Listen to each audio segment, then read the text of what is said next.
gather round me, children, I'll tell you the news. Don't worry about the names or dates, you already know it's true. Your doctor hates your baby, the prime minister's a ghost, and all them folks are sailing here 'cause they're in love with boats. Superfoods can save us from all our evil sin. JFK and Elvis own a bar in Wisconsin.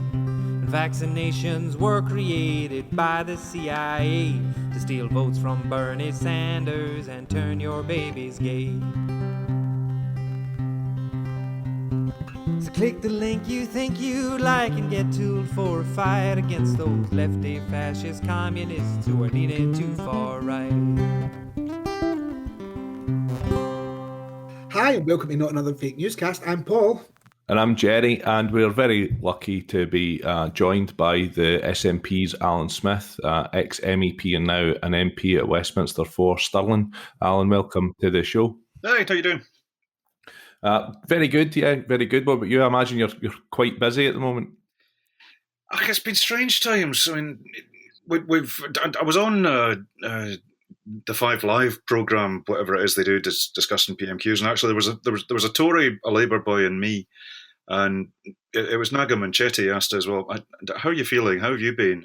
It's been hellish, all three of us united, because we're worried about our own families, our own friends and community, but there's also a feeling of responsibility that so many people have been getting in touch with us as politicians, be they councillors, MSPs, whatever, for advice, for support, for criticism about what's going on. I had some idiot emailed this morning saying, I've just signed a petition against the use of masks in Scotland. We're turning into a fascist state. And the response was fairly terse to that one, I have to say. But most people have been brand new. But a real sense of responsibility, and I know for a fact there's a lot of people out there really hurting over this. You know, I've had ministers getting in touch about how to conduct funerals. I've had people in touch asking for more people to be at a funeral. You know, it's been tough. You know, it's real stuff. And have you had a lot of contact from people suffering in terms of work, in terms of jobs and employment? Hundreds. Hundreds easily. A lot of people, a lot of employers getting in touch saying, how can I access the support schemes? And we've been able to help a lot of businesses through the various schemes that exist, advice about, well, what do we do as we come out of it? Stirling, of course, we've got a big seasonal tourism industry, and obviously we need to grow other industries precisely because of that. But the seasonality of the industry, that you invest over the winter time for the springtime as people start coming back, and then COVID could not have been worse timed for rural Stirling. Yeah, for the hospitality industry. Yeah, just game over.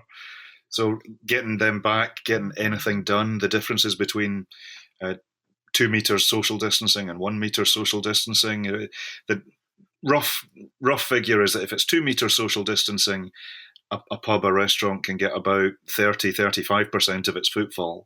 If it's 1 meter social distancing, it can get about 65-70% of its footfall, which is the difference between going under or not going under. So we've been involved in all ends of the spectrum, and as I say, vast majority of people have been brand new, but there is a lot of anxiety out there. A lot of people feeling really anxious for what's going on just now and what's coming. Yeah, and I suppose what's coming is perhaps the biggest concern. You know, are we heading for a big recession next year? And you've got that fine balance to strike between, you know, the economy and public safety. And yeah, I mean, I can't admit to being entirely envious of politicians at the moment having to make that call. No, certainly not. And on top of that, we're coming into winter, which traditionally, and viruses similar to this, it gets worse. So we've got another scenario where there's an uncertainty there, then an uncertainty coming with a possible recession, then an uncertainty surrounding like the hospitality industry across what is essentially the entirety of winter, where they could pick up some business, but we don't know where things are going to be. It's an awful time. Yeah.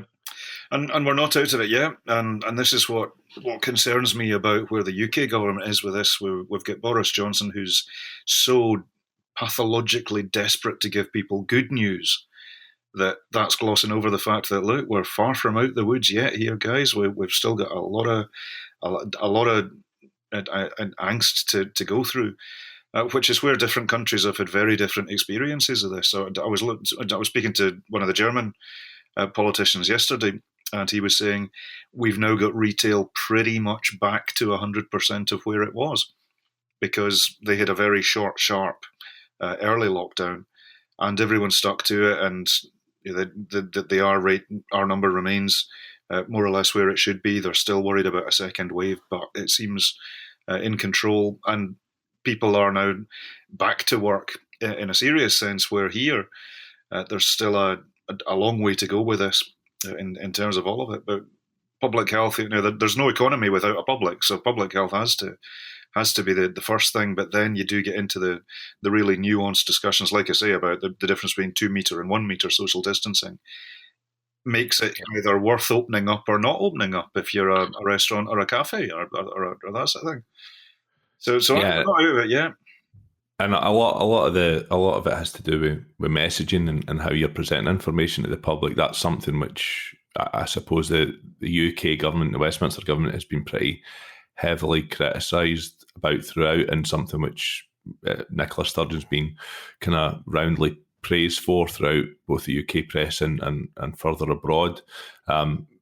You kind of are in a position where you see it from both sides in terms of working down at Westminster. What was it that first drew you to decide to work in politics at all, Alyn? It was too much time shouting at the TV. It's same as everybody else. It was, grand old man at the age of 46 as I am. When I was coming through school and the rest, you'd one councillor, you'd one MP, you'd one MEP, but who the hell are they? And if you were ambitious, you joined the Labour Party and you headed for London, and didn't greatly fancy that. So went into law, and then in 1999, I took 3 weeks off unpaid leave to come and work for George Reid's campaign in Oakhill, just up the road from Stirling. And there was a moment where everybody was able to go to vote in the first reconvened Scottish Parliament election, and I couldn't, because obviously I wasn't registered to vote. And that was just a moment where I was like, I need to get back now. That's not going to work. So came back in 2000, and just found myself more and more engaged in the party, with no particular view of standing, I have to say, but getting in touch with the branches, and then was keen to see if I was any good at it. The more I was involved, the more I was doing. So I stood in 2001 for Westminster, for Edinburgh West, which then was an absolute valley of death seat for us. The target was to get the vote above 10%, and we did, and we went and celebrated. Yeah, it was a testament to just how much Scotland has changed. Yeah. But then the bug had bit, and I stood again in 2003.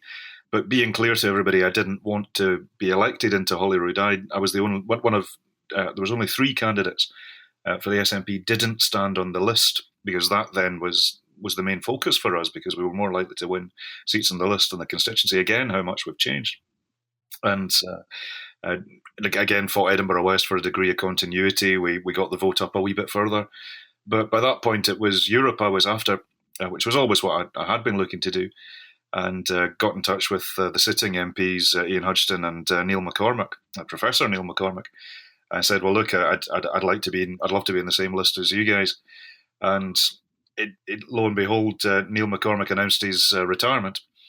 So I was ranked second on the list by the delegates at conference in Inverness, and then elected in 2004.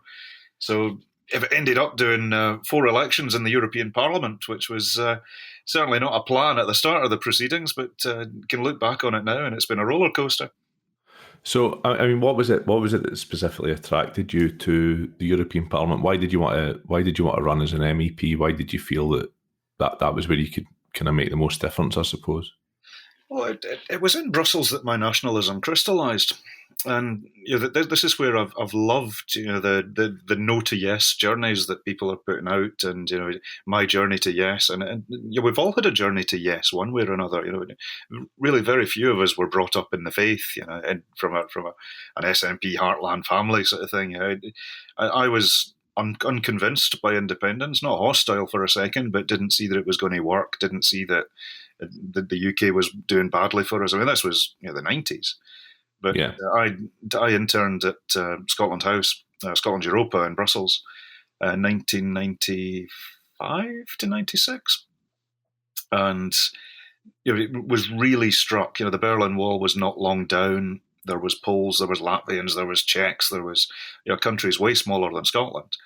And they were grabbing the EU and the opportunities that it represented for them with both hands. It was a source of stability. It was a source of international solidarity. It was having just rejected the Soviet Union, which was a controlling union. Here's the European Union, which is a completely different gig.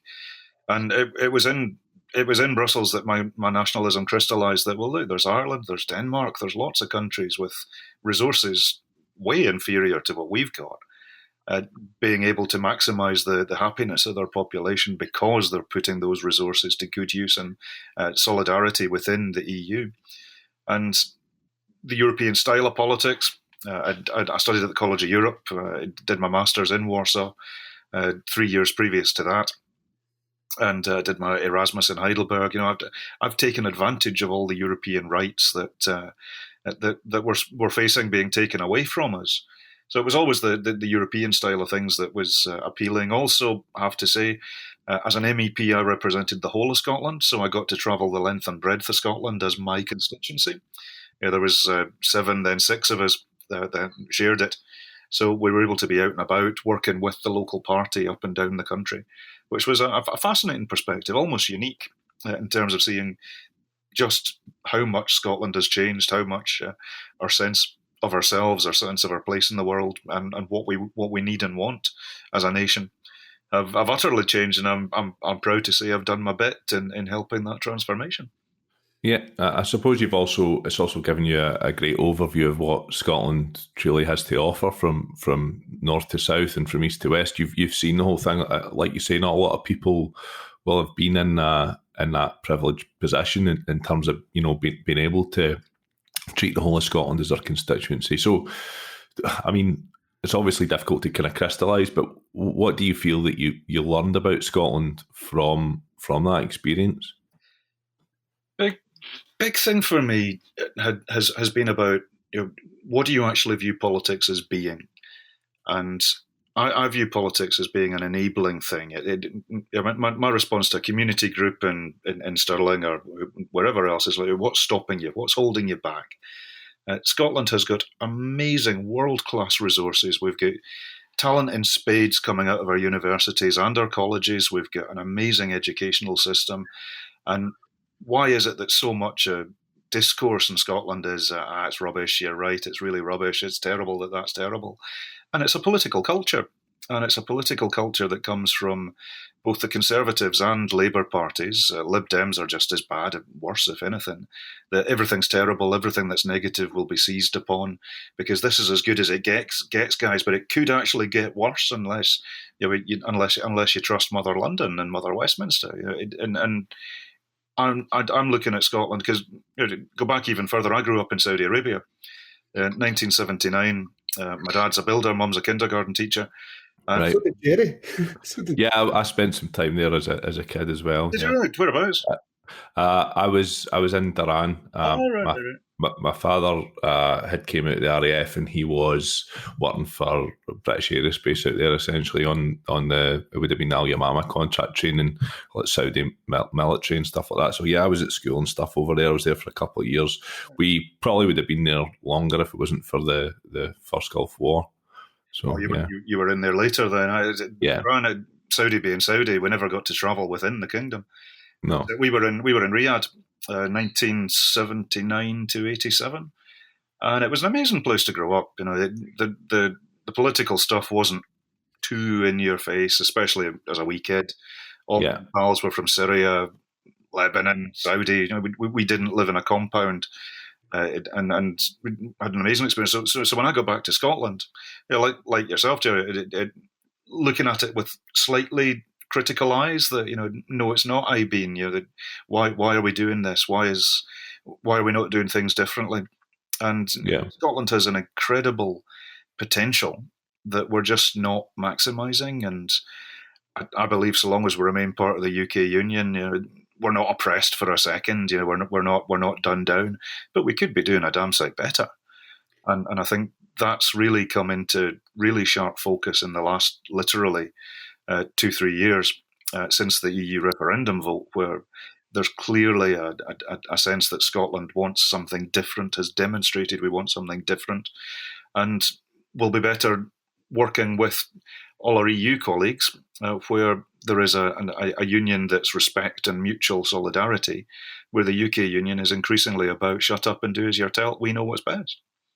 Curiously, when you say, just wondering from your unique perspective, and it's actually based on something you said when you had said earlier on about, and you had like one MEP, and who was that? Had you noticed in the time you were an MEP the opinion from both Scotland and, more importantly, the UK change towards the EU? Because to me it seemed like a very rapid change from like no one really had an opinion on the EU for the most part until suddenly everyone in the entirety of the UK had an opinion on it. Then Brexit happened. But it was very not spoke about in the grand scheme of things. You know what I mean? It was very not a thing that mattered. And then suddenly now everyone will tell you how terrible the EU's been, but like nobody had an opinion on it for a long period of time. Is that how you perceive it? Oh, it evolved at light speed. And the differences between Scotland, Wales, Northern Ireland, and England were that because we had a national government, it was empowered by the EU programmes, because EU programmes are always designed to encourage and spur local sub-regional government against the member state capital. That's why the regional development funds are administered via other places.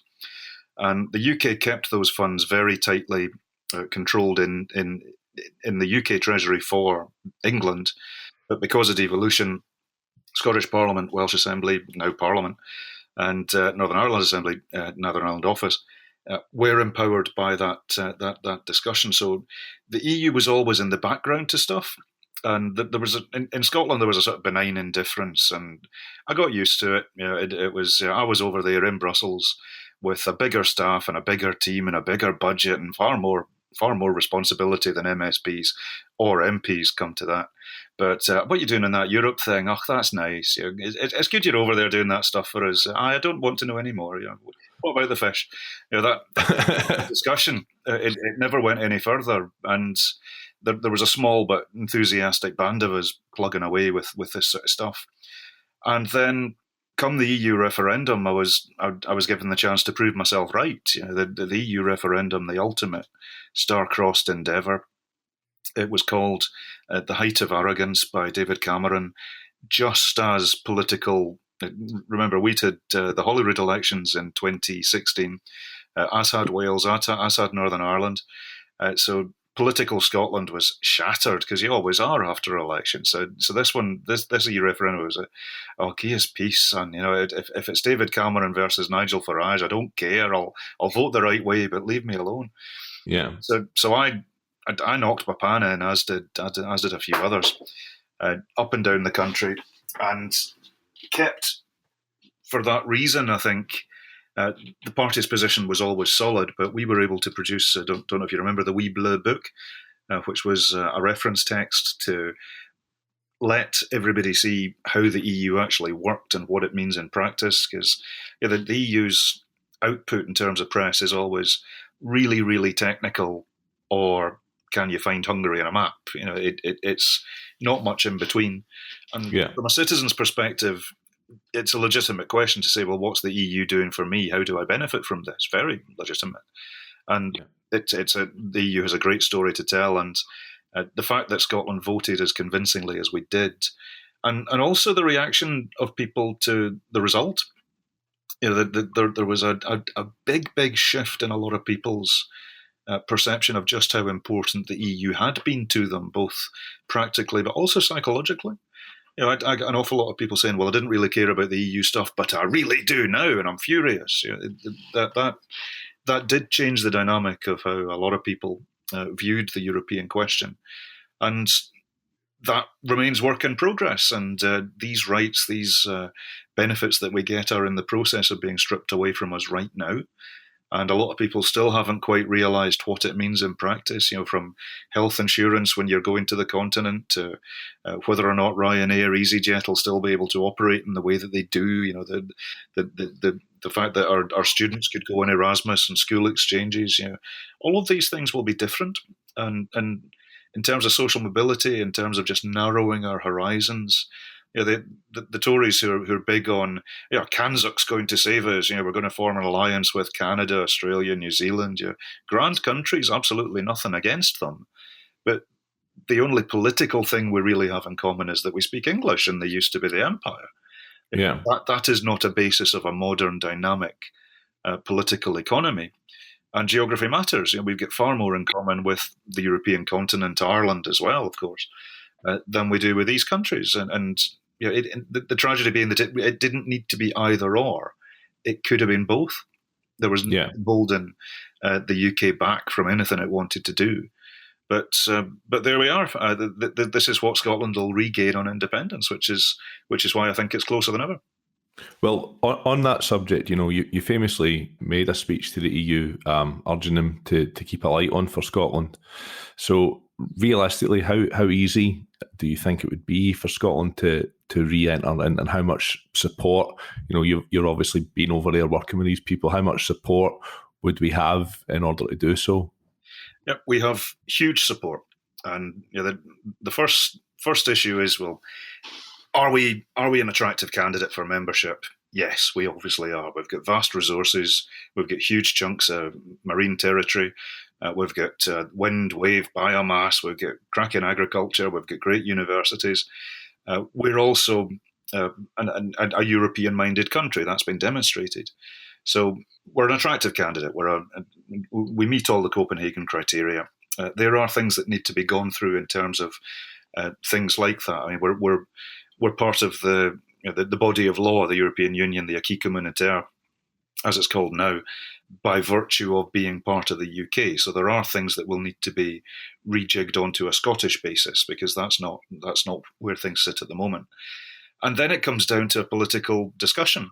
And the big thing about EU membership will always be international recognition of our independence process, which is not done jointly by the EU. It's done by the individual member states according to their own constitutional traditions, their own political assessments.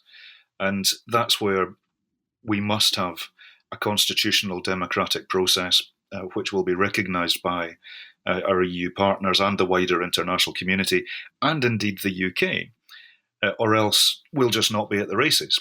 If there is a disputed UDI type scenario like Catalonia fell down that rabbit hole, then the international community will not do our job for us. The international community will not come to our aid. And a big chunk of Middle Scotland, a big chunk of the people, and I aim, to let you into a secret, I aim everything I'm saying publicly at the people who voted no in Stirling in 2014. Stirling voted 60% no in 2014, above the national average, but voted 51% for me in December last year. Yeah. There's been a shift. That tells me that there's a big chunk of people not persuaded on independence, but not hostile to it, where I was 20, 30 years ago. But they're needing the persuasion. They're liking what the SNP's doing, be it on Brexit, be it on Europe, be it on COVID, but need to come over the line, need the reasons to get over the line for independence. And that's all my public statements, very, very deliberately, because that's where we need to win. Because if we don't win seats like Stirling, which is where I was so attracted to standing for Stirling, as well as my great relationship with my great pal Bruce Crawford, we've set up an absolute joint operation.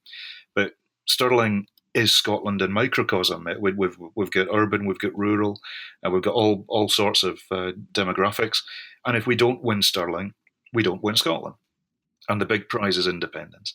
So on that sort of support, if there was talk of a plebiscite that would demonstrate support for independence, as the Catalans did, well, there's a big chunk of people in Stirling just wouldn't give that a bar, just wouldn't be anywhere near it. And if it was what was called a wildcat referendum or something like that, we'd lose Middle Scotland, and we wouldn't win. The turnout in the Catalan referendum was barely 43%. Yes, the result was massively in favour of yes, but the turnout was absolutely not legitimate, because it wasn't a legitimate, in the eyes of the people of Catalonia, process. So we absolutely must not make that mistake. But then it's a question of, is there a desire on the part of the EU to get us in? Yes, there is. I've been opening those doors for the last 3 years. I'm keeping those contacts up. It'll be dealt with on its merits, and countries don't have friends; they have interests. So there will be negotiations to be had, but we want to be a normal EU member state, the same independence as Ireland, as Denmark, Sweden, and the rest. And there's a real strong position for us to be in, details of which will be coming out closer to the time as independence gets closer. And do you think something like the euro would be an issue for us? Do you think Spain could be a potential problem for us, or do you think that this is all media bluster? There's a bit of bluster. I mean, there's a cottage industry in Scottish media, Scottish politics, to find problems. All of it being that this is the best you're going to get, lads. It'll never improve. It can never be different. And the SNP has proven that that's not how it needs to be, time and again. The euro, you undertake a commitment to participate in economic and monetary union. The euro is part of that. It's not the only thing. And that's the same commitment that Sweden undertook as they acceded. There was a referendum for the people of Sweden. The people of Sweden decided no. Sweden does not use the euro presently. Yeah. Meanwhile, Ireland signed up to the euro, and arguably it was having the euro that meant there was a degree of support during the financial crisis, which was dreadful in Ireland, and there was a lot of people really suffered with that. But the euro didn't cause it. It was the policies of the Irish government that caused it, allowing the banks to go silly, allowing a property bubble to exist. And opinion in Ireland is really quite clear that, well, the euro was one of the things that helped us get out of this rather than anything else. Greece, likewise. The people of Greece, I was on the European Parliament's temporary committee of inquiry into the financial crisis, and the people of Greece had a terrible time. Yeah. They had a terrible time because they elected feckless governments that lied to the European Central Bank and blew a lot of money on white elephant projects. And again, sentiment in Greece, look at where the public opinion now is. All the Greek political parties are pro-EU and pro-Euro. The only anti-Euro party is Golden Dawn, the rebranded fascists. Look at the perception in other places. So I'm relaxed about that commitment. There's no appetite to force anybody into the euro who doesn't want to be in the euro. Yeah, there would be things to be worked out as we established what our currency arrangements were anyway. So it wouldn't happen anytime soon. And I would be absolutely clear that would be up to the people of Scotland to decide. Absolutely. In terms of Greece, in terms of criticisms of the EU, I mean, what's your opinion on some of the criticisms made by someone like Yanis Varoufakis, who was the Syriza economic minister who negotiated with the European Central Bank, with the IMF, with regards Greece's debt? Do you think some of his criticisms are legitimate or valid? Some of them. I read his book and I had some meetings with him in Brussels when he was through. And he's a performer. He's a real smoothie. He's very, very compelling in what he's saying. But then you look into it a wee bit further and it's no, that's just nonsense. Ultimately, what he was trying to achieve was that we signed up to these rules. We signed up to all these obligations. We didn't breach them, but if you don't bail us out, pensioners are going to suffer. That's blackmail. That's not how you run a currency, especially when you get so many other big economies part of that. And the crash out of the euro was an infinitely worse scenario for Greece to be in than membership of the euro, with all the austerity and the problems that it had.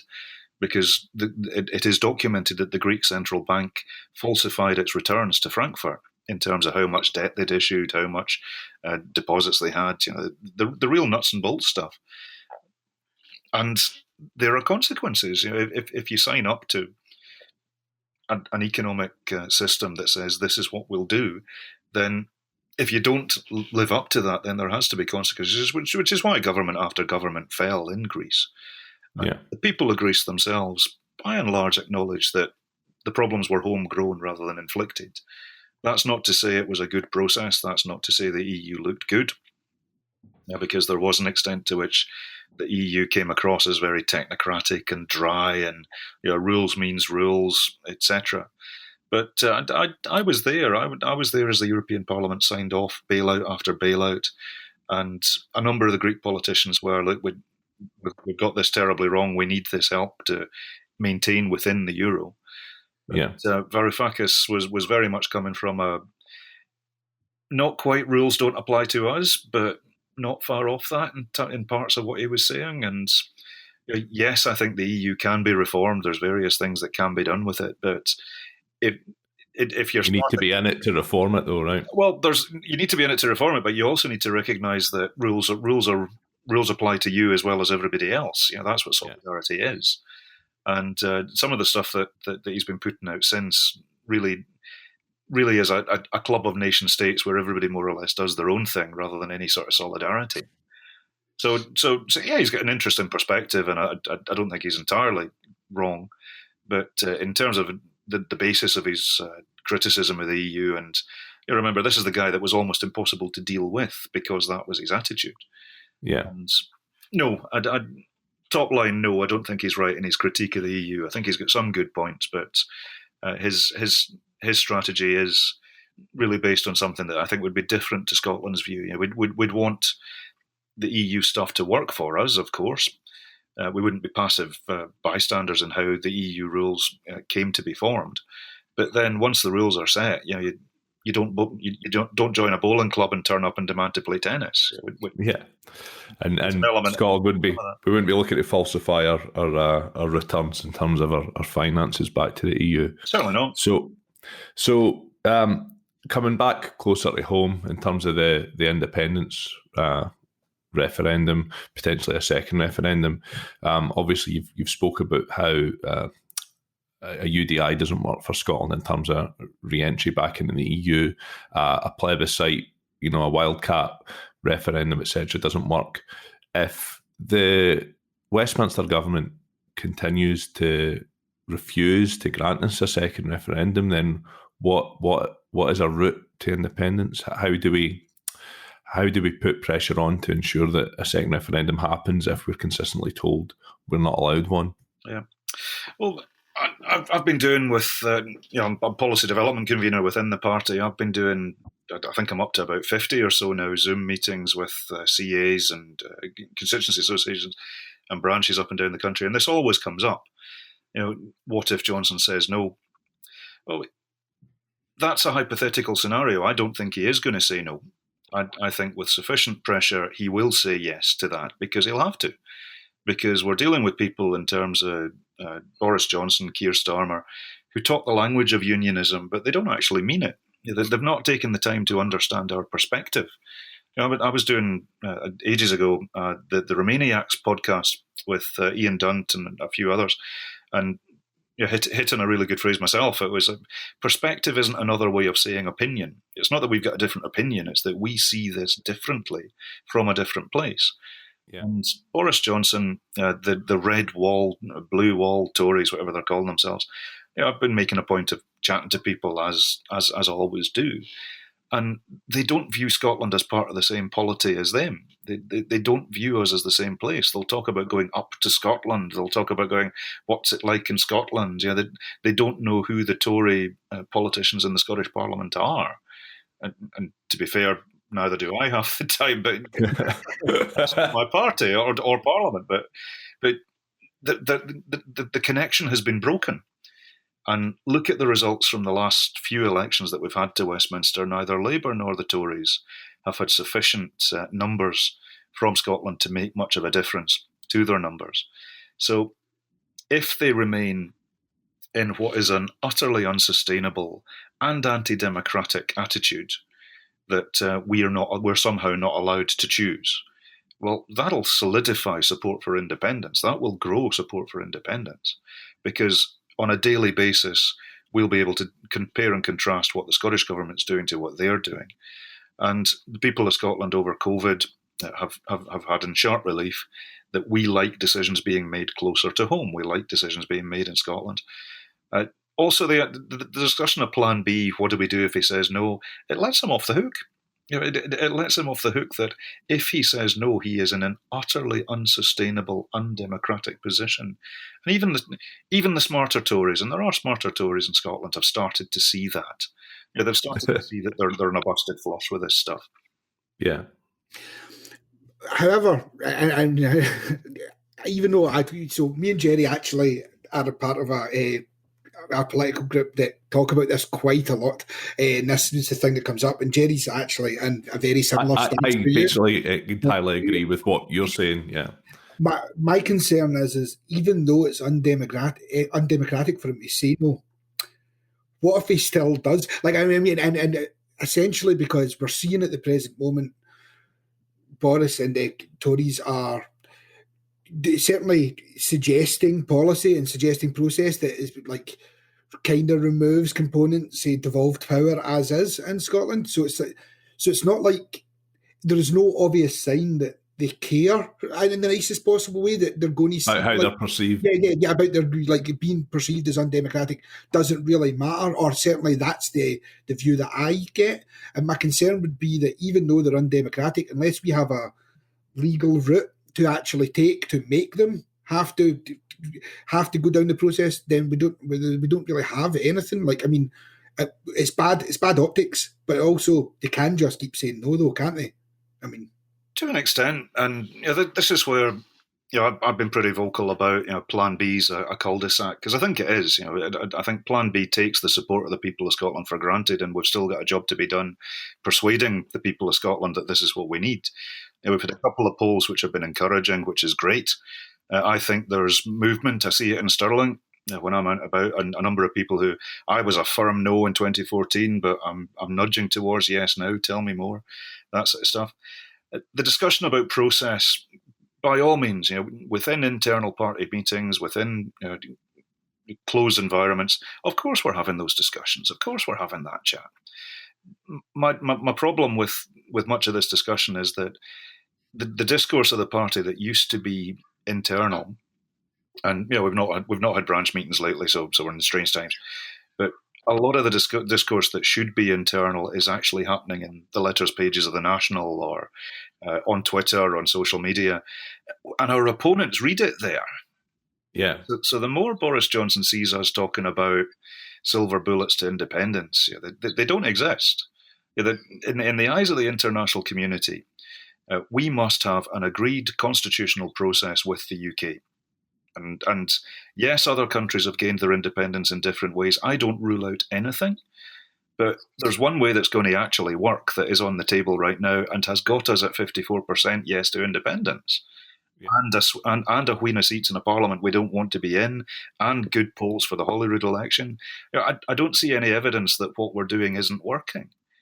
And I absolutely do think, yes, we should talk about other options. We should keep our powder dry. I don't think we should discuss it in full view of our opponents, who will look to stoke division and build that up. Also, the people of Scotland will not react well to a feeling that they're being gamed or bounced into this choice. Yes, there are other things I think we can do to put pressure up, but first we need to persuade the people of Scotland that that's the best option, and then I think the process follows from that. And also, I've spent a lot of time talking to the Tories in Scotland and down the road. I don't see that there's a huge appetite to say no forever. I think there is already a reluctant acceptance that Northern Ireland's off. It's a question of time, and the Scots are probably off as well. There's an inevitability to it. Well, there's a sense of that, but I think it's only a matter of time until some party, a Nigel Farage type figure, now that they can't blame Europe for their problems, starts to blame us. and starts to Yeah. talk about the Barnett formula and who are these subsidy junkie jocks anyway, and these uppity jocks that don't know their place. I think there is an appetite for some of that. I think that I that's definitely my experience, and I think there's to a certain extent there's already a bit of grassroots of that happening in certain parts of England, and I hope that it doesn't get to that stage. But I'd like to pick up on something you said a couple of moments ago, which is sending MPs to a parliament that we don't want to be part of. Given your acceptance that that's the case, what drove your decision to choose to represent the party in Westminster rather than in Holyrood?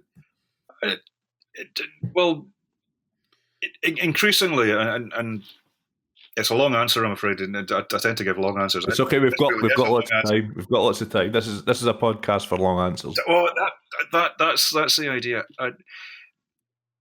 2019 was an absolute roller coaster, for me personally as well as for everybody else. But I was right at the heart of it.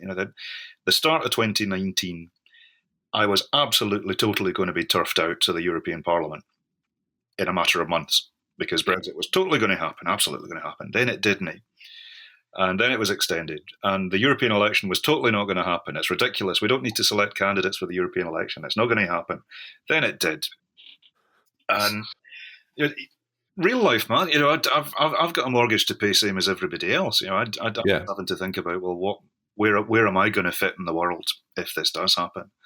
I'd looked at what options were, and it was always not poor little me. I knew it was going to be fine one way or another. I'd find something. But you do go through these processes because you have to, because this matters. Yeah. So I'd gone through that, and then when the European election was finally confirmed and run, was so privileged to be ranked lead candidate by the SNP. We had the best ever European result. In an incredible campaign, we got Christian Allard, and my dear pal Alyn MacLeod was elected into the European Parliament as well. Alyn came to work with me in 2004, so she was the brains of the operation for 5 years, and getting her into Brussels, which was where she always wanted to be, was just such a sweet moment. I'm actually still filling up a wee bit talking about it, but that was an incredible time. But then getting them settled in, and all the Brexit nonsense at Westminster was reaching its crescendo. Silly legal cases that went nowhere, all sorts of nifty wheezies and votes that it was just the worst sort of shenanigans at Westminster that was interesting to Westminster, but it was just a psychodrama that ultimately delivered nothing. And more to the point, I was seeing MP after MP bumping their gums about the European Union when it was patently obvious they didn't understand the first thing about it. Yeah. And I was on a list in Brussels, the ultimate list politician. So I hit on the idea with Bruce Crawford. I only went for one seat for Westminster, that actually the fight for Scotland and Europe isn't in Brussels. We've got all the allies we need over there. It's not in Holyrood because the powers aren't there. It's in Westminster. And Stirling was a vacant seat. The Tories had won it. A particularly ardent Brexiter had won it at the 2017 election. So we went on the basis that, well, if I put myself forward for Stirling and if I'm selected by the members, if I win it, I'm replaced in Brussels on a list by Heather Anderson, as I was, as MEP. So the party's representation didn't go down in Brussels.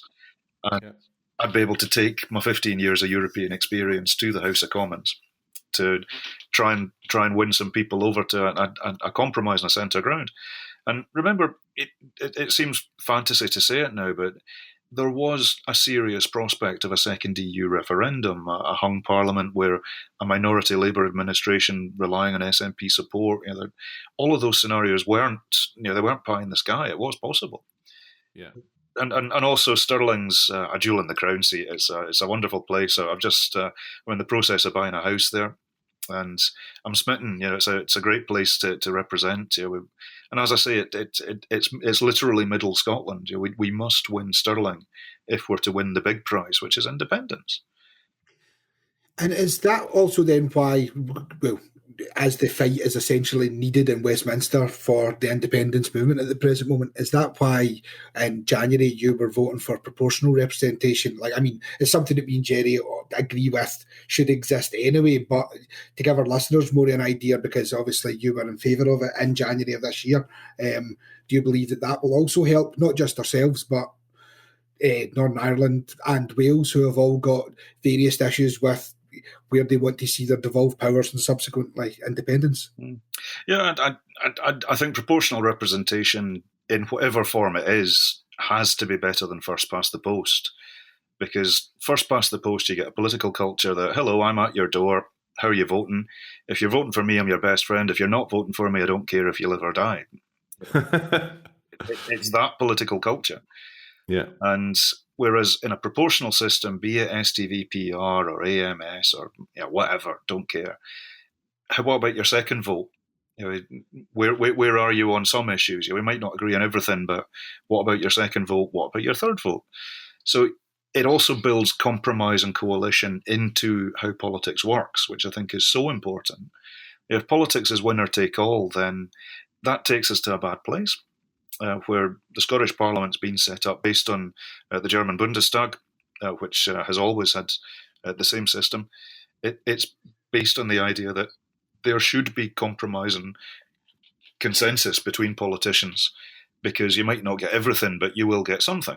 And that alters at a stroke how politics works, because you're not going for an out-and-out majority where you can do what you like. You have to be more reasonable in your points. You have to be more measured in how you interact with both the electorate and your opponent politicians. I'm not looking to sit down and sing Kumbaya with my opponents, but where we've got 6 out of 10 that we agree on, let's do that. That's a much more productive political culture, because otherwise you just get point scoring and theatre, and it just goes badly. And I say that having won Stirling with 51% of the vote under first past the post, but I'll be the first to say that is not a fair system. No, I completely agree with you. There's a lot of people who would say that our only real chance of meaningful reform, our real mechanism for political reform is independence, and that, it might give us an opportunity to write a constitution, to kind of write a political system from the ground up, which is, there doesn't seem to be a massive appetite for genuine political reform in Westminster. Do you think that's fair to say? Absolutely. That at every time the people of Scotland have been offered constitutional change, we've taken it. And at every time that constitutional change has been offered in England, albeit it's been very limited, but the northeast of England rejected a regional assembly. Yeah, the AV referendum, remember that, was put forward in such a ham-fisted, cack-handed way that nobody really understood what they were voting for, and nobody really cared one way or the other. It was a doomed enterprise. Whereas there is an appetite in Wales, in Scotland, in Northern Ireland, which obviously has its own specifics, but there is an appetite for change. And if we're serious about putting the people of Scotland in charge of our destiny, independence is the only way to take a step towards that. It won't do it in and of itself. We can't have independence that's centralised on Edinburgh. We have to disperse power. We have to be serious about community empowerment. The Community Empowerment Act, which we now have, it's a start, but it's a start. It's not the end of the process. We really do need to reboot how Scotland does stuff, and I just don't see any way in which that happens within the UK. And if you were sitting down, so you were talking about persuading Middle Scotland, persuading the people of Stirling, persuading the whole of Scotland that independence is what's right for them. If you were sat down with an ardent unionist and you had an opportunity to try and give them your opinion of why independence is a necessary thing, as a positive thing for Scotland, what would you say to them? What's the most important thing to you that as a tool to persuade somebody that independence is right for them and their family? I think that there's a variety of arguments need to be deployed. I mean, the prospects for the future and hope for the future, I think, is a significant driver. A lot of the people who were manipulated bluntly into voting leave to leave the European Union, across what's now represented by a number of new Tories, the north of England, places like Redcar, places like Yorkshire, the northeast of England. People, the anger is real. There's a real sense that I don't feel in control of my life. Life is more complicated than it used to be, and that's about climate change. It's about automation. It's about demographic changes. It's about all sorts of macro stuff that people are working harder but getting less. A sense that inequality is growing, which it is. You can see it. You can see it in the streets. A sense that we're not on the right track. And that righteous anger was misdirected against the European Union, and even more heinously was misdirected against immigration. And that's now become mainstream within English discourse. And you'll see it in the comments sometimes, but you'll see it on the blogs, you'll see it on the swirling around currents. And I think in Scotland we have a very different discourse. I think we still have a sense that community matters, accountability matters. Politicians don't just lie. Politicians are closer to us because we've got used to 20 years of the Holyrood Parliament, where by and large I know who my MSP is. If I don't like that MSP, I've got other MSPs I can go to. The culture of local government as well. Because STV PR was introduced for local government, we've got a lot more political culture there that engages in a more sustainable way. So for ardent unionists, we also need to accept that there's some people we're not going to persuade. If some people are Queen and country and we fought a war, we're not going to get them. But we need to make sure that they're comfortable with where Scotland might get to. Losers' consent is something we're really going to need to be conscious of, because they will mobilise in opposition to what we're trying to do. But that's about dialogue. That's about, well, why would you have anything to fear from an independent Scotland? Somebody shouted "Home rules, Rome rule" at me a few weeks back, a few months rather back before lockdown, which was a remarkable thing to think still out there, but it is still out there. We followed it up with a Rule Britannia, and that is still something which we need to engage with in order to demonstrate that, well, look, we all walk the same streets, we're drinking in the same bars, we're literally in that case we were drinking in the same bar. There's a dialogue that needs to be had, and we're all one Scotland, and we're not big enough to fall out with each other, which has always historically been Scotland's problems. The people who were no in 2014, and that's only 55% of the population, remember. For the people who felt they had something to lose, the people who didn't see the need for change, the people who thought the system was working quite well for them, they've been shocked by the intervening years. They've been shocked by... these are people who really believed passionately that we're a partnership of equals, that we're rubbing along, we've got the best of both worlds, we're better together. Well, that was all based on a series of assumptions which have been trashed by events since. The partnership of equals has just been destroyed over the European question.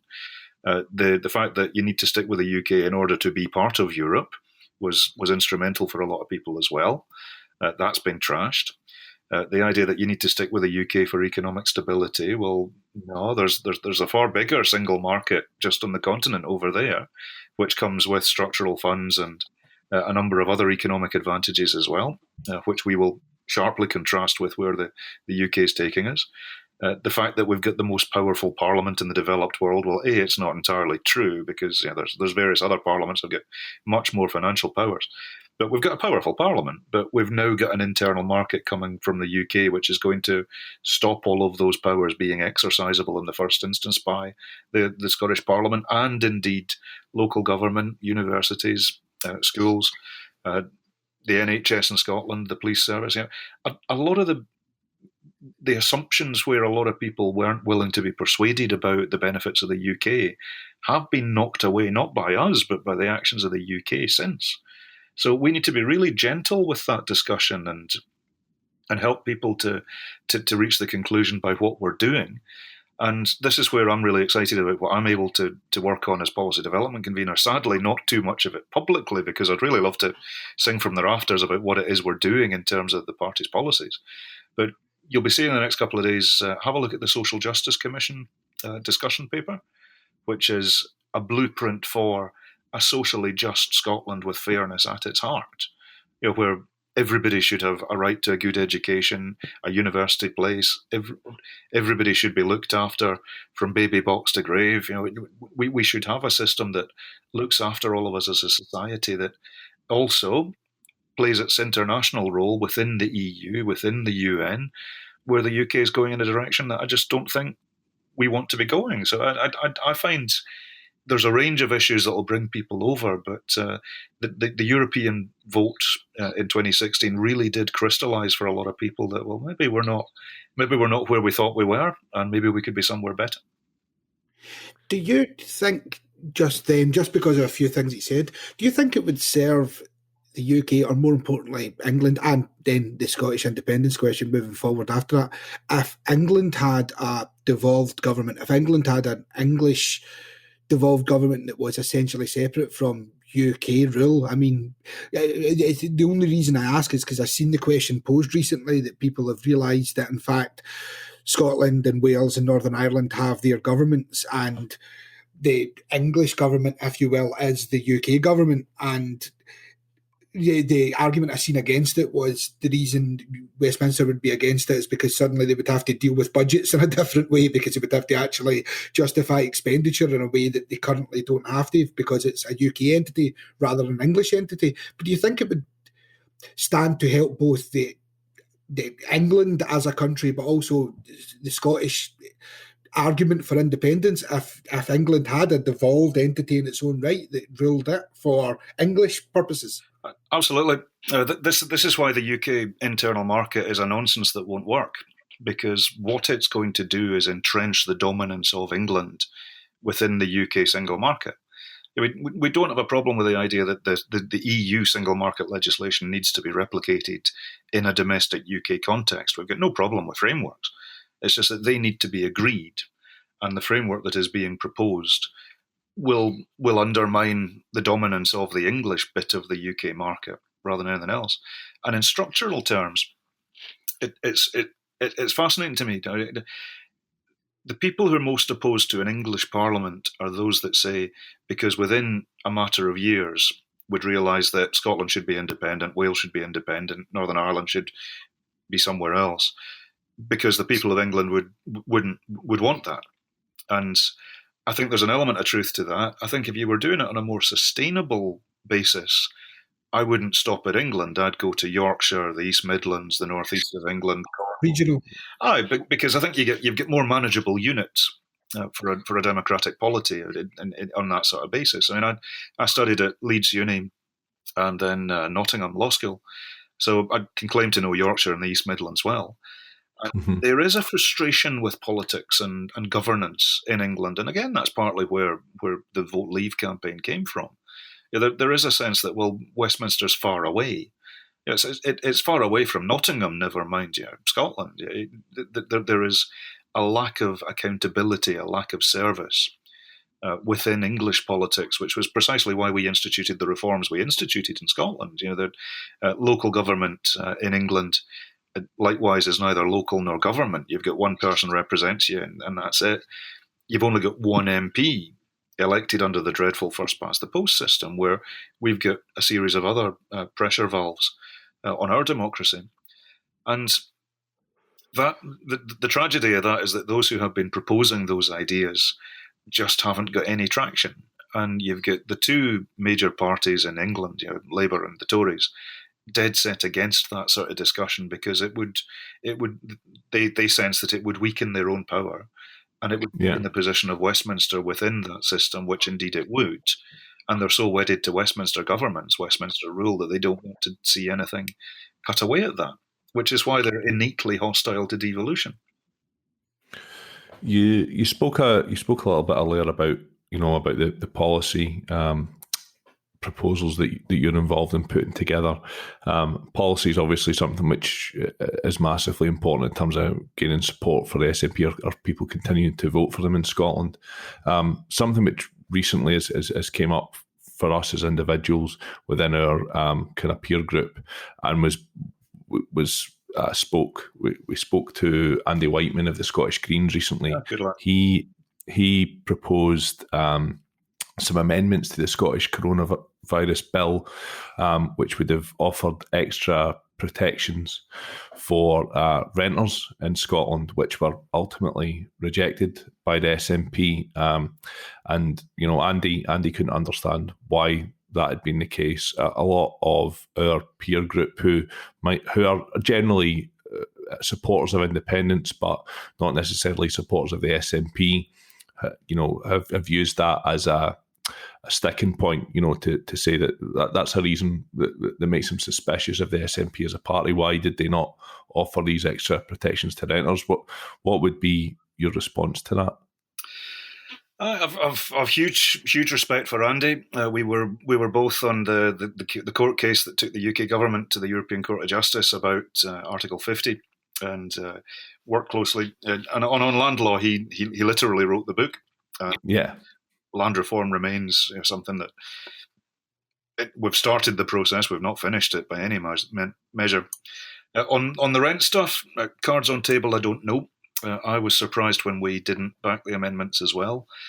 Knowing the MSPs, I'm sure there was a reason. I don't know what it was. I was busy with other stuff elsewhere. But I think it was something that we will need to come back to, because what we've seen, certainly from the UK government, the subsidy to homeowners and renter and landlords and tenants strikes me as subsidising exactly the wrong end of the equation. Yeah, and I think from Holyrood, and it's always important that there will be a good reason. There will be a reason why we didn't, and I think budgets were part of it. That there's an insufficient resource within the Scottish competent budget to take up that sort of decision. So I think there was issues about competence and issues about budget in terms of why we didn't do that, because imagine having to find the money to subsidise all renters across Scotland. That is with the Scottish Parliament's competence, sadly, but it is. And that meant we were stuck to the UK programmes, which were much more orientated to landlords, I think entirely wrongly, and I've made these points down the road. But likewise, I was surprised on that. So you've been a prominent voice within the SNP, warning about the indie movement's kind of potential susceptibility to outside influence, and you even set up the Scotterbot service on Twitter and on the internet. In the wake of the Russia report, how big an issue is this susceptibility to misinformation and messaging, and what can we do to guard ourselves against it? Good question. It's massive. And the first point about the Russia report is that the Russia report was absolutely not about Scotland. It absolutely wasn't. The dreadful Telegraph, I think it was, headline that said, utterly fictitious that Russia meddled in 2014. Anecdotal evidence that they tried. There was anecdotal evidence they were asked to by David Cameron. But that wasn't what the report was about, and it's only 50 odd pages long. I'd urge your listeners to dig it out and look, because the issue here is that there is a systemic problem that the UK politics is awash with dirty money. Some of it Russian, some of it Chinese, some of it from other sources entirely. But there is a particular problem with Russian influence over particularly the Tory party in terms of who's taken money, who's taken grants, who's taken a free staff member from particular sources, and misinformation generally. And it's something that does worry me deeply. It's as people change in terms of how they consume information, where they get information from, and I'm not harking back to the past. But time was you'd really read a daily newspaper, watch the 6 o'clock news, and you'd think you knew everything that was going on. Well, actually, you were missing an awful lot of stuff because you were relying on too few sources. But it's also possible to rely on too many sources. The watchword particularly the Russian efforts, is that nothing is true and everything is possible. If nothing is true and everything's possible, then you've just got paralysis and chaos. There needs to be authentic facts. There needs to be genuine expertise, which is where Michael Gove during the Leave campaign really lost a lot of my respect when he said that people are sick of experts. So life's getting more and more complex. We need people to interpret it for us. And we need people who aren't politicians to interpret it for us, because with the best will in the world, I will say the facts as I see them. How I see them is biased. And and we in the Yes Movement have a real issue with this, because I don't care if the Alliance for Unity are falling out on Twitter looking daft. I do care if the Yes people are. If George Galloway wants to make himself look foolish, and he doubtless does, because it's the only explanation, then crack on, Squire. I'm delighted, but I don't want to see the Yes Movement go down that rabbit hole. And there are actors online who are trying to divide, whataboutery. Absolutely not looking for unity from the top down. There needs to be a democratic intellect. Everybody has a right to say what they want to say. But there are bad actors online. Look at the anti-mask movement, bejesus. There's people trying to pretend that masks are bad. There's people trying to pretend that coronavirus was somehow created. All sorts of wacky stuff that used to be utterly on the fringes and dismissed by everybody is actually causing real damage in the real world. The anti-vaxxer movement, I'd have them in jail. I truly would, because they're just so dangerous to future public health and future individual health. But it is out there, and Scotland is. Think of all the different political currents that are intersecting in Scotland. You've got yes, no to independence. You've got leave remain to the EU. You've got the traditional left-right axis. You've got Scotland hosts all of the UK's nuclear weapons. You've got the UK wants to keep Scotland. You don't need to think too hard to think who would be active with malign intent within our domestic debate. And we all need to call canny on that stuff, and we all need to spend a bit less time online and a bit more time talking rationally to each other face to face. Well, I mean, you mentioned not wearing masks, and there's obviously a bit of social media mudslinging going on between the idea that SNP are selling SNP branded masks, even though it's quite clear from a small amount of Google searches that you can purchase both Conservative and Labour versions of said masks as well. But there seems to be a strong focus on the idea that SNP are cashing in on the masks during coronavirus, which seems to be a bizarre route that people are taking to attack the First Minister and the party. That the ability, if you provide masks to people, happen. I suppose the online environment, it means, because of how it works with social media, we're all kind of becoming more and more familiar with that. But it means, when you've got sort of hyper partisan communities who live online, then memes can really take off like wildfire. So, for example, the one you've just mentioned with the masks, you had Nicola Sturgeon. She must have been getting her hair cut. Like that was a wild thing that was going through the sort of unionist communities online at the moment. One of the most popular unionist memes that we've come across online is based on the premise that the SNP members at Westminster, they represent 7 out of the 10 biggest expenses claimants at Westminster. So, what would be your response to? Because I've seen a lot of information circling, using specific MPs. Ian Blackford, for example, I think is the biggest in 2008-19. So what would be your response as a party representative towards those kind of memes? Yeah, sure. I mean, as I understand it, and it's not a specialised subject, most of those claims are about travel, because who knew we've got more travel costs than most MPs do in terms of getting to London. Ian particularly, he back and forth to Skye via Inverness. That's quite a trip, and it's quite a trip that he's having to make a lot. And the tragedy of this stuff, and I've felt it keenly since I was first elected in 2004. The way this discussion happens is you'd think we were just given bundles of used notes in brown envelopes. It's all publicly accountable. It's on the public record.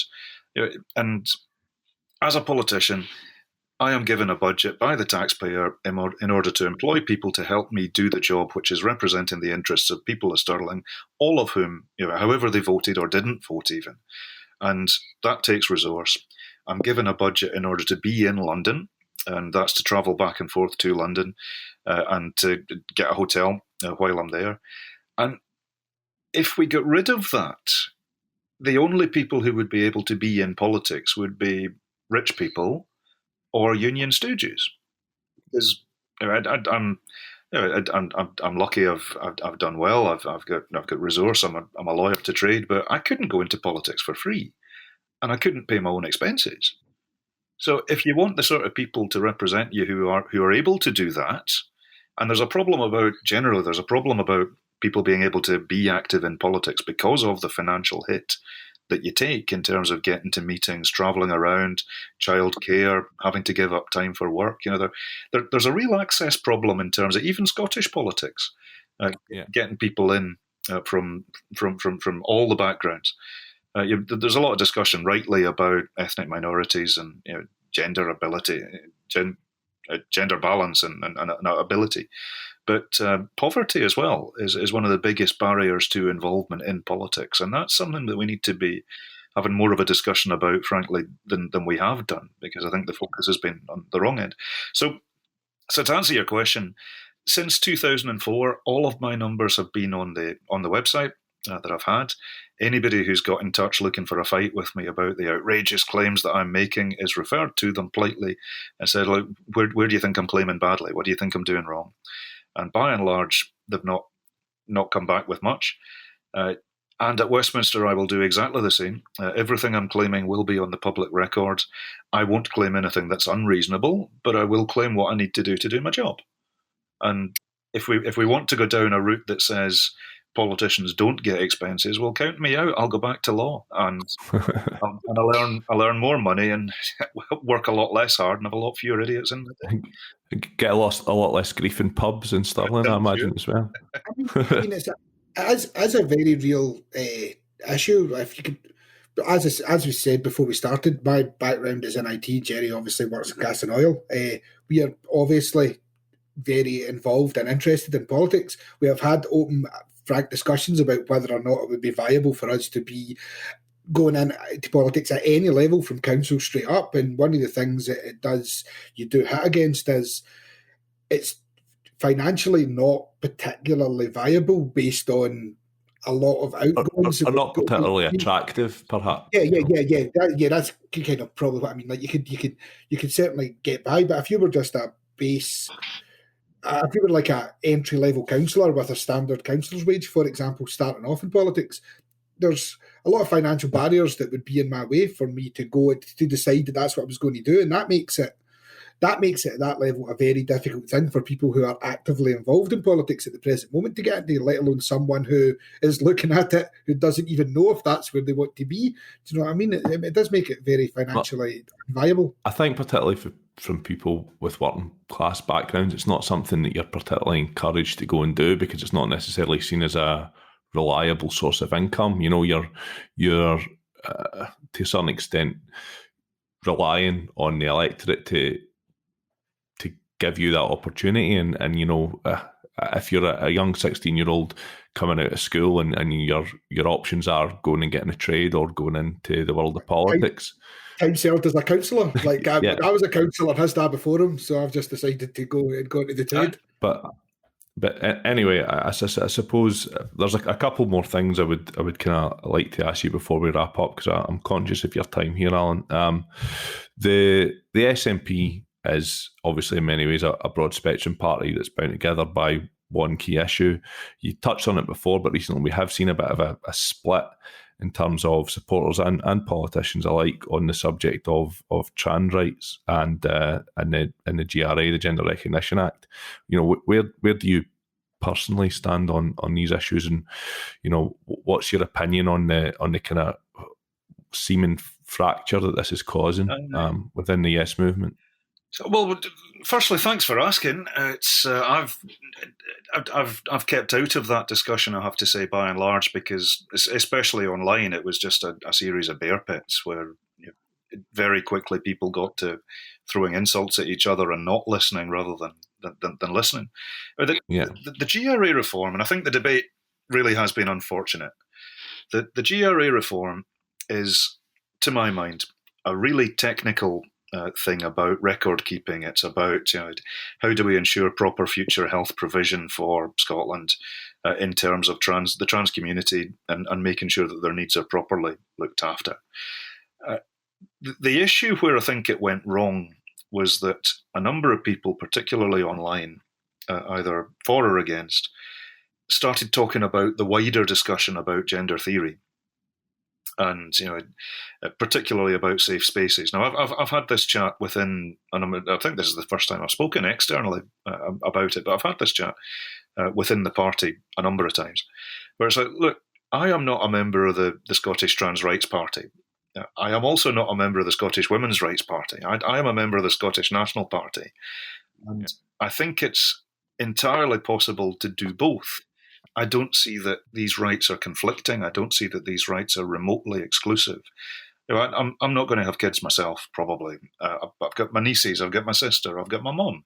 The idea that I would support anything that would infringe upon women's safe spaces from abusive men is anathema to me. I would go to the barricades to protect them.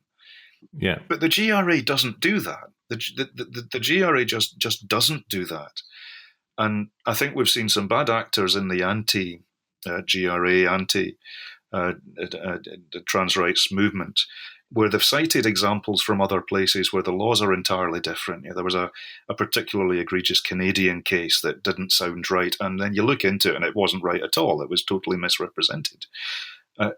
We, of course, need to be vigilant about how we pass proper laws in Scotland. We need to be open about that discussion. But any woman in Stirling who's asked me for a discussion about this has had a face-to-face meeting, be it by Zoom or be it by whatever else, to talk through the wider discussion about, well, look, what are you concerned about in the GRA? I'll happily talk through that. And by and large, the concerns are not about the GRA itself. It's about wider issues which actually aren't where Scotland is, and it's not where we're going to be. There is a concern on the part of a lot of women, for a lot of reasons, about safe spaces, about sex-based spaces, and there is nothing in the GRA that's going to undermine that. And this is paused within Holyrood. It's not a live political issue at the moment. We'll come back to it. But Ireland went down this road a number of years ago, and nobody batted an eyelid because they did it properly. We will do it properly as well. The trans community absolutely must have dignity and respect and fairness. So must women. I don't see that these statements are mutually exclusive, and all of us within certainly the SNP are going to need to be more involved in this discussion to reassure people. And again, it's online. If somebody is told, if Miss or Ms. A is told by somebody they're going to legislate to get rid of your safe spaces, and she says that doesn't sound right, I'm worried about this. If the first response she gets is shut up, you transphobe, the debate doesn't go very well, and that ramps people up into opposing factions, where actually we need to bring people into the centre, into the discussion, to have a granular discussion about what this actually is. And I truly don't see anything in the GRA that undermines any of this stuff in any sense. And I think some of the discussion that we've had has just spun out into a wider range of issues about gender theory, and there's all sorts of debate to be had about that, but that's not what this is. So we're putting, coincidentally, in the next wee while, we're putting up on my website a worked out statement of here's where I think this is, which is basically what I'm saying just now. But we're putting that out to refer people to as a look. I know what you might have been told, and you're entitled to believe what people tell you, but here's what I'm telling you, having really looked into this properly. I think there's been an awful lot of upset and angst on this stuff, where a lot of good people have been given not quite the full picture, and we need to calm all that down. I will as I say, I'll go to the barricades to protect sex-based spaces for women from abusive men. Absolutely. There's nothing in the GRA that remotely threatens that. Yeah. I mean, I suppose, again, it comes back to the fact that, certainly Twitter is not really a great medium for nuanced discussion, and the kind of granularity that's required to perhaps, as you say, calm things down, talk to people about the issues at hand. And yet it can be a very toxic environment where the first thing you say or the first question you're asked, you're either a transphobe or on the other side of things. You might be criticised elsewhere. But it is, and again, it is kind of about the optics of it, though, isn't it? You spoke earlier about how people perceive the sort of discussions which really should be going on within the party, within branch meetings or elsewhere. But it's became a kind of an issue which is being played out in public. Yeah, the big thing I'd say now, speaking today on GRA stuff, is it's not live within Holyrood. Yeah. It's been parked. It's not an issue that is going anywhere. Regrettably, I have to say, to my mind, but it isn't, because coronavirus has taken up all the legislative time. The election is looming. We won't be coming back to this until after the election. Everyone just needs to calm this down a bit, and nobody's doing anything that's live within Holyrood at the moment. So let's come back to this once we've actually got a better climate for it, because, as I say, bad actors are trying to wind people up. And yeah, I think there's been some pretty horrible examples of winding women up, especially by saying your safe spaces are going to be infringed or cut away. Well, they're not going to be. They're absolutely not going to be. Yeah, and I suppose pretty much the last thing we would like to ask you is in relation to this new list-only Independence for Scotland party. What's your segue? What's your opinion on this and how potentially it affects the independence movement? Okay, so I wrote a national piece a couple of weeks back on this. When I've got something rattling around my head, I tend to write it down because it helps me just clarify my own thinking. And then the National, very supportive of them to have that sort of thing, and to have an independent Scottish media, but also to put that out. The idea of a list party, that's been rattling around since ever devolution happened. There was Labour politicians that put forward the idea of the cooperative party should stand on the list and Labour will stand in the constituencies. That way we'll have hegemony forever. And it went down badly. They never did it. It looked like it was taking the electorate for granted, which was something even for Labour in the 90s. But it never happened. The whole point of the additional member system is that there is an interaction between the constituency vote and the regional vote, and the precise idea is that what you gain in the constituency you lose on the list, and to an extent vice versa, but that's done away with if there's a list-only party. And the polls for the SNP are great right now. We need a solid majority of people that we can rely upon.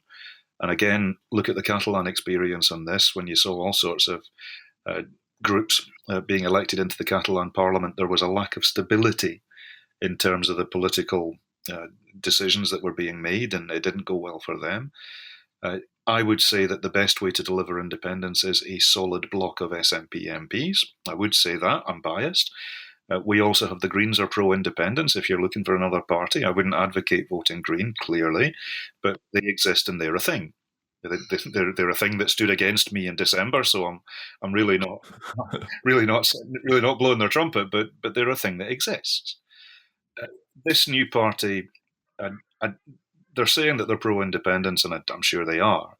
But the thing that they seem to spend most of their time talking about is trans rights, and trans rights is important, of course, but I don't think that's the issue that's going to get Middle Scotland over the line.